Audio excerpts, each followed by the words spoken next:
Hello everyone, AmyR here with Prairie Paper and Ink. Welcome back to my face and my card making space and a couple more holiday cards for my 2024 holiday card series.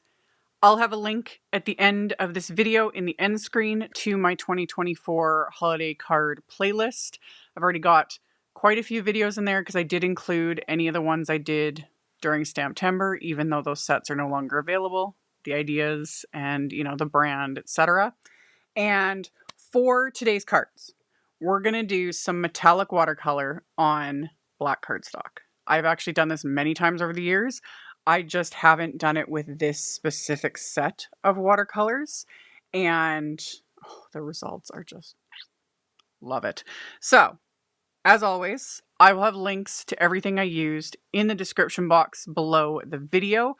My links are affiliate links. That just means that if you click on one of my links and end up placing an order, I get a little kickback from that at no extra cost to you. It is what helps pay the bills, keeps the channel running, all the things. And that's it for the housekeeping. Let's get into making the cards. So the stamp set I'm using is the Winter Blooms stamp set. And I have some black cardstock here. And this is specifically Simon Says Stamps black cardstock, which is at least 100-pound weight, but I would guesstimate that it's closer to a good 110-pound weight. It's heavyweight. And I mention that because this works on this black cardstock. If your black cardstock is a much lighter weight, like 80-pound or less, you might run into a bit of trouble with trying to paint onto it with metallic watercolors, etc. We'll get into that. First off, I used my anti-static powder on the cardstock. That just kind of helps the embossing powder from clinging to anything other than the stamped image. And I am inking up and stamping the frame image from this Winter Blooms set with clear embossing ink. Because this set, it comes with the frame that I'm using, and there's also like a floral cluster that you can use either with it or you could use it separately. I didn't use it for this. I used just the frame. And after I stamped it with clear embossing ink, and I used my Altenew Stampwheel to do the stamping. I've had the stamp wheel. I've used it in a couple of my videos. I need to use it more. It takes me a long time to get used to new tools. But the more I'm playing with it, the more I'm enjoying it. So anyway, stamped the image, coated it with some gold embossing powder, melted it with my heat tool, which even after making cards for over 20 years, it'll never not be like magical to watch, especially metallic embossing powder melt. It's just fascinating. And I did all this twice because, if I've got all the supplies out, all the things, and funny enough, my plan was I was going to do one just as black and gold because I love me black, gold, and white cards. Beautiful. Like that was the original plan. But then my brain was like, but metallic watercolors. And then I ended up painting both of them because I was like, I did one with just like kind of golds and then one in more like traditional colors because I was having fun. So anyway, after I melted everything, I used my my microfiber cloth to remove the excess anti-static powder. And then for the coloring, I'm using the Altenew or Artistry by Altenew, their metallic watercolors. I've had this set for a little bit. Up until now, I've only used it for splatter because, metallic splatter, hello.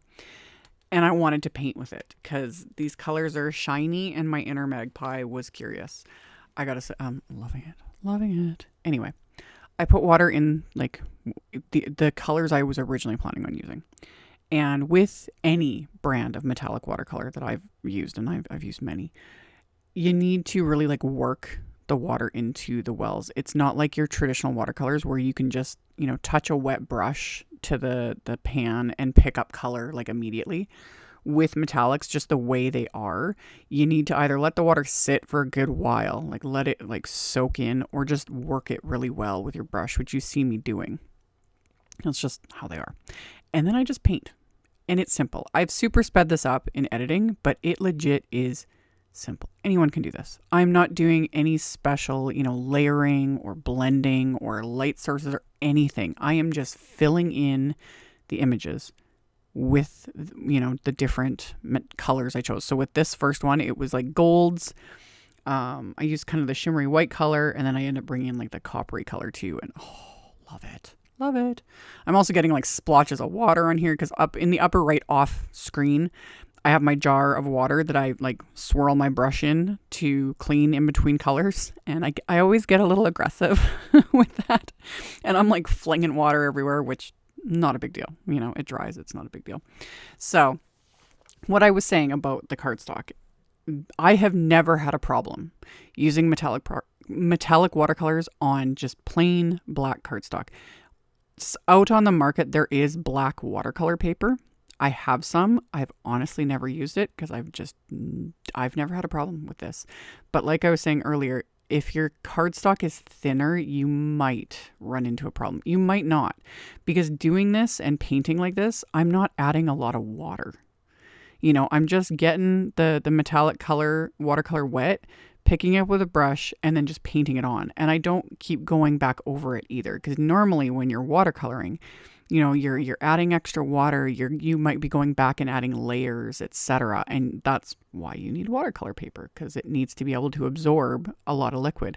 Whereas with this, we're not doing that. It's just filling it in. Like, I can't stress how simple this is, because if I can do it, anyone can do it. But two, no special techniques. You know, you don't need to practice and practice. You just fill it in. It works.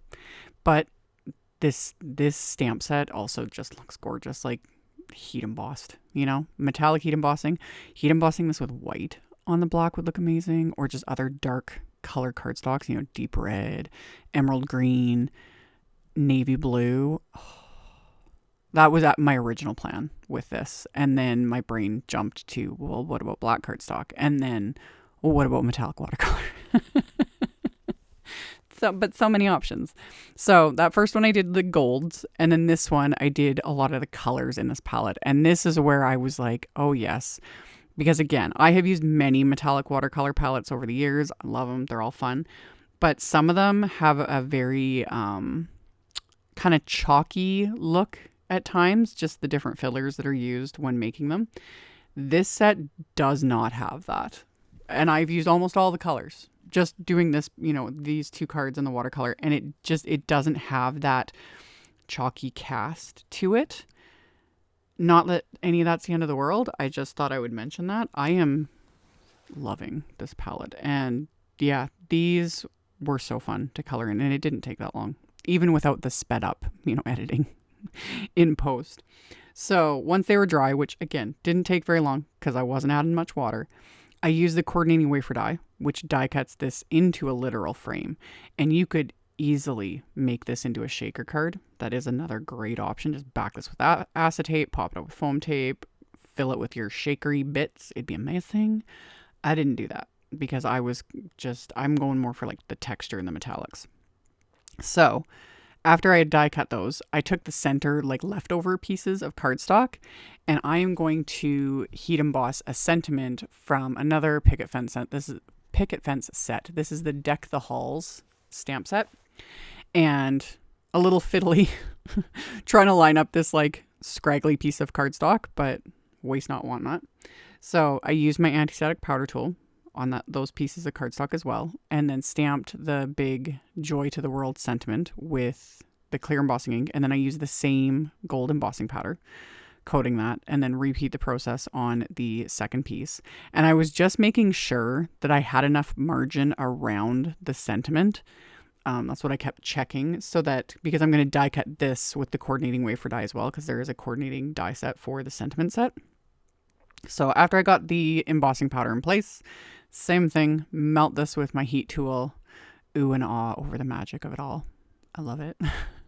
And then use my microfiber cloth to remove that excess anti-static powder, because that stuff shows up so nicely on dark cardstock, especially black cardstock. So I'll remove that, and then I'll use the coordinating wafer die to die cut these sentiments. And then the other wafer die I used is the A2 Simple Plaid cover plate die. Now, when I die cut these, I didn't use a shim, and this again is fairly heavyweight black cardstock. And so all the pieces kind of stayed, except for those two little pieces. All the pieces kind of stayed in the die cut, which I was like, oh, I'm going with this. Because normally what I like to do anyway is with cover plate type dies, I like to do tone on tone. So you can see my card base is also black cardstock. And I was just going to adhere the plaid like on top of it. But since all those pieces stayed in, I was like, I'm not going to take the time to pop these out. I love this. It looks more almost like it was embossed versus die cut. So yeah, I could have popped those pieces out because, on that one, they were already starting to come out. But no, I just went with it. So on my card base, which are also black cardstock, and they're A2 card bases, top folding, I applied glue. And it looks like I'm applying like an insane amount of glue, but that's just my camera playing tricks on everyone. It is very thin glue. Like I've applied it very thin. So you can see it's not oozing out anywhere, etc. I wanted to make sure I completely covered the card front so that none of those other little pieces end up just popping off. So once those were adhered, I stuck my big acrylic blocks on just to hold everything down, let the glue dry. And then I'm using some thin foam strips to pop up this frame. And like I said, you could back this with some acetate, pop it up with the foam, and make it into a shaker, and it would look amazing. But I just wanted to create a bit of dimension. I wasn't in a shaker mood. So I just put the thin foam strips on the back of the frame and then pop that onto my card front. And then I'm going to use the same foam strips to pop up the sentiment as well. So it just gives it that bit of dimension. And then the simple plaid background, just straight black, but it looks almost quilted the way that turned out, which was just a happy coincidence that everything stayed connected. It doesn't happen very often. It's when I want it to, it does, everything pops out. But again, I would have just glued it to the black card base and it would have looked great as well. So after I got those adhered, I grabbed just thinner white cardstock. This is like Neenah 80-pound cardstock. And I'm going to stamp that frame onto these panels. And I'm using just a light sort of goldish yellow ink. This is just butternut fresh dye ink from Altenew. And I use that versus like a gold metallic ink. I do not like stamping, like especially like a full, like larger patterns like this, with metallic inks on what will be the inside of my cards, because metallic inks and like pigment inks, etc., are kind of annoying to try and write over when you're writing to the recipient. And I would rather avoid it. So I prefer using just dye inks whenever possible, unless it's like something just little. So that's why I went with this butternut fresh dye ink, because it's kind of a goldish tone, a little subtle, and won't drive me crazy when I'm trying to write to the recipient. So after I stamped that, I took another sentiment from the Deck the Halls set, and I stamped that in the center with black ink. And then after I've got these stamped, I'll then trim down these panels to slightly smaller than A2 size. So I end up trimming down to about 4 by 5¼ inches. So yeah, just like so. I just trimmed it down and then trimmed it down just a little bit more so that when I adhere these to the insides of the cards, the black card base will also just frame it out and make it look a little nice. So I'm going to get those adhered onto the insides. And then as my final bit of embellishment, I'm using, yet again, the Picket Fence North Pole. Is it North Pole? That's what they're called, I think. Yeah, North Pole. And even though I didn't make shaker cards, that's probably one of the reasons I like the Picket Fence gem mixes so much, is just holding the container. It's like,